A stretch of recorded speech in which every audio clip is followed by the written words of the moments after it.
Ronaldinho success! Is this the fucking Donkey Kong I've been hearing about? Holy fuck. Fucking hell, it's Donkey Kong. I don't know. I never know what to say on these things. Jeez. So how have you been, viewer? Have you been holding up in my long absence from making new videos? Hopefully you didn't frickin' blow your brains out, cause I just can't stand not having Mongoose 1 billion videos every day. This is the only option. It's the only way. Nah, don't kill yourself over a Let's Play channel with 12 subs. Or any amount of subs. In fact, just don't kill yourself at all. That's my advice for this episode.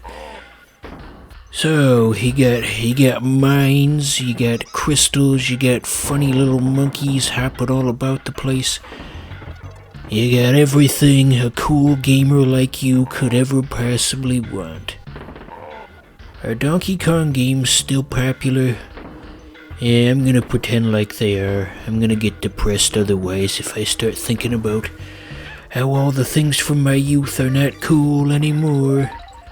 Just pretend like it's cool. I know what the young people are into. I laugh at Tony Danza.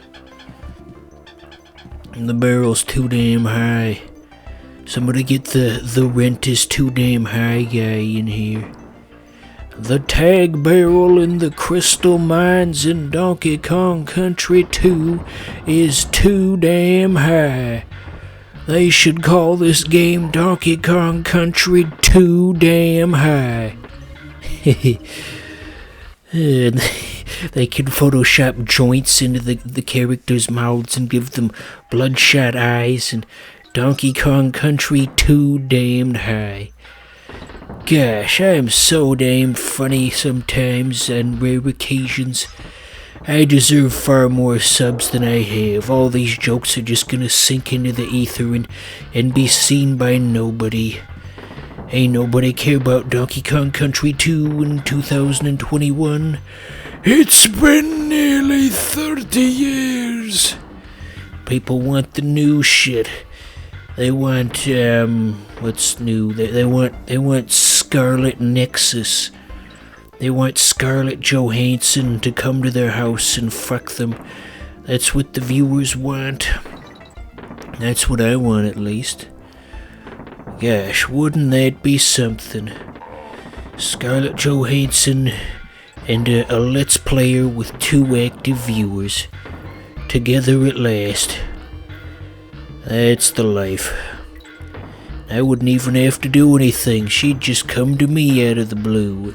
How did you find my house? A man can dream. And he can dream out loud on his Let's Play channel. So anywho, in keeping with the tradition of this series of singing a different pirate-themed song every episode, we gotta do it again, so here we go. A 1, a 2, a 1, 2, 3. Me bully boys of Liverpool, I'll have you to beware.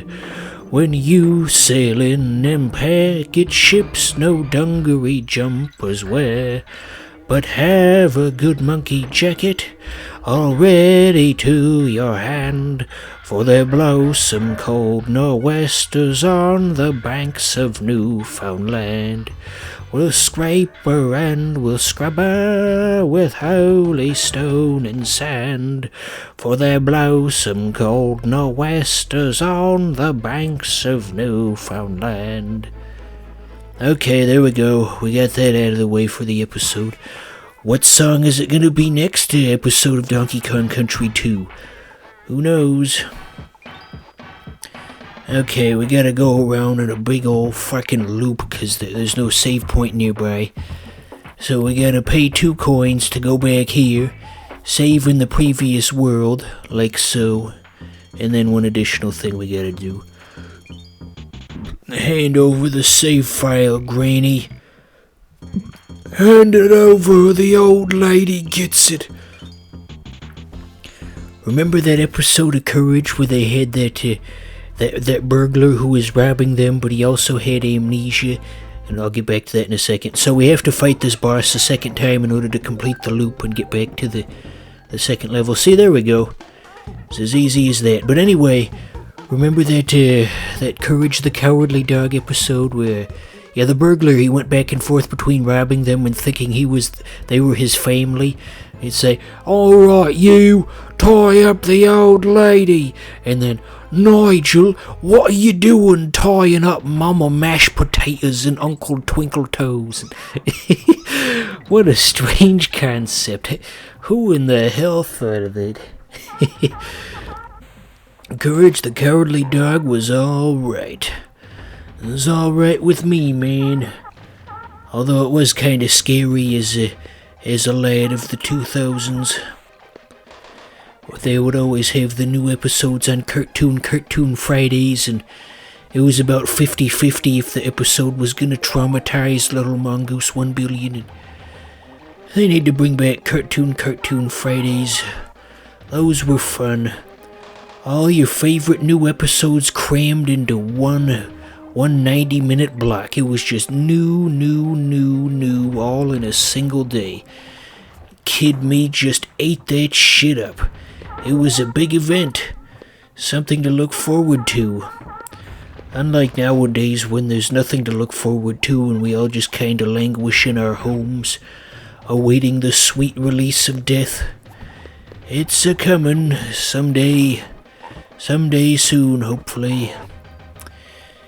Soon we will join former U.S. Senator Mike Gravel in the afterlife.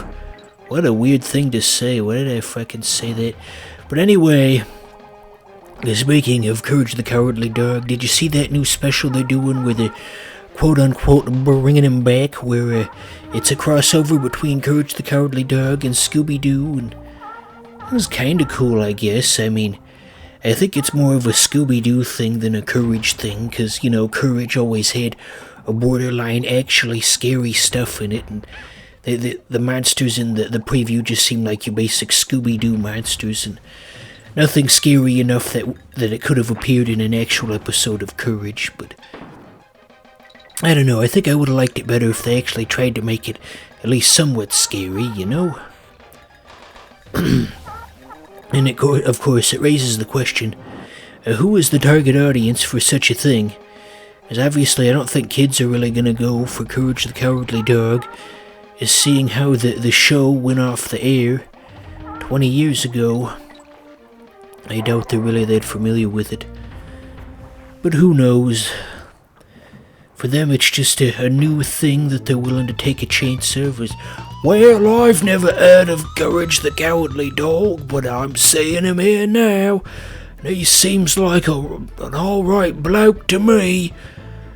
That's my impression of kids reacting to Courage the Cowardly Dog for the first time in 2021. They can still appreciate the show, or rather they can still appreciate this character even though they didn't see his original show from back in the day. I'm having a hard time grappling with the fact that the early 2000s were 20 years ago. Oh, time, Father Time, you are a cruel son of a bitch. Every day we stray farther from the light of the early 2000s. Gosh, isn't it weird how people get nostalgic for the early 2000s now, including me, when you consider that that was just a horrible decade full of, 9/11 and all those other things. There was a YouTube comment I saw recently, and it said, the 2000s were great. Nothing bad happened in the 2000s. And I responded, well, except for that one thing. And the response to that didn't really make any sense. Don't recall what it was offhand, but I don't think they really got the joke of what that one thing in the 2000s was. The joke went over the band's head. Ah, dearie me. So, you see that other thing where... Excuse me. There was this other thing they're doing. There's a new show coming to HBO Max, and it's like a throwback to all the old Hanna-Barbera cartoons. And if I were in charge of such a thing, I'd want to do the throwback properly and have the Flintstones try to sell Winston cigarettes to the viewers. They gotta make it authentic to the Hanna-Barbera experience. You've seen those old commercials, right, where the Flintstones did a commercial for Winston cigarettes back in the 50s? I don't know what I expect when I'm asking the viewers to remember a commercial from the 50s. I mean, I'm not expecting you to have seen it back in the day, but you might have seen it on, like, YouTube or something. I don't know. I don't know you. Old Greg, he's just a scaly fish man. He don't know me. What haven't I referenced on this channel? We just had a freaking The Mighty Boosh reference. And Mongoose 1 billion. You practically need an encyclopedia level knowledge of all TV and movie and video games to keep up with this maddening stream of consciousness. Oh dear. I laugh at Tony Danza. So the yellow crocodiles in the barrels, I could have swore there was a difference between the yellow and green where you get bananas if you jump on the yellow ones, but that doesn't seem to be happening. Did I say that in a previous episode? It's been like 2 weeks since a Donkey Kong Country Part 2 went up, so I don't recall, Senator. I might repeat myself fairly often, but then again, the audience retention rates are fairly low for these, so from your perspective, it's probably new. You missed it the first time, I'm assuming. As Bender says, you suck. Nah, you're a good audience out there. Who's ever watching this? If you've stayed this long, you're a cool badass. Watching Donkey Kong Country 2 Let's Plays 2.5 decades after the game came out. So this level's pretty tricky, huh? So, let's come up with some ideas for how they can reboot Donkey Kong for the hip new Gen Z audience.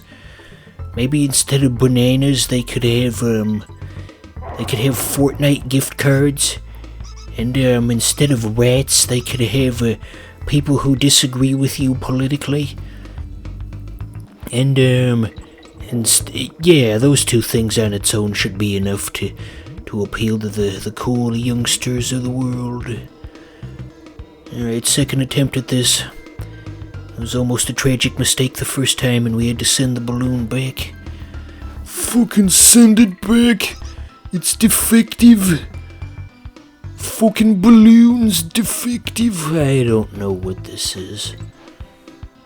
Isn't it cool how Nintendo managed to find the composer of these games and rehire him like 20 years after the fact to do the music for Donkey Kong Country Tropical Freeze? That was pretty badass of you, Nintendo. Amidst all the other money-grubbing, greedy, just awful shit that you do, occasionally you do get it right. And I commend you for it. Yeah. I'm a paid non-attorney spokesperson, and Donkey Kong Country 2 is the best game on the SNES. What if they had those types of commercials on TV where a paid non-attorney spokesperson could try to sell you on Donkey Kong Country 2 like they usually do with insurance plans and all those other old people stuff? My mom always watches the old people channel, so I always see these things in passing.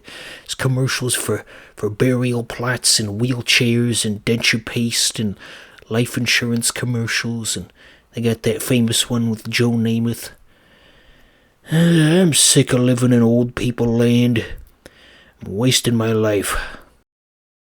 So, how you doing? Oh, miserable. Breakfast time, we sit around while folks folks pop something sweet from the toaster. Oh, yeah. What's not to love? Real eggs. Hey, bacon. And cheese. Say, what if somebody wrapped us up in a pastry crust and popped us up?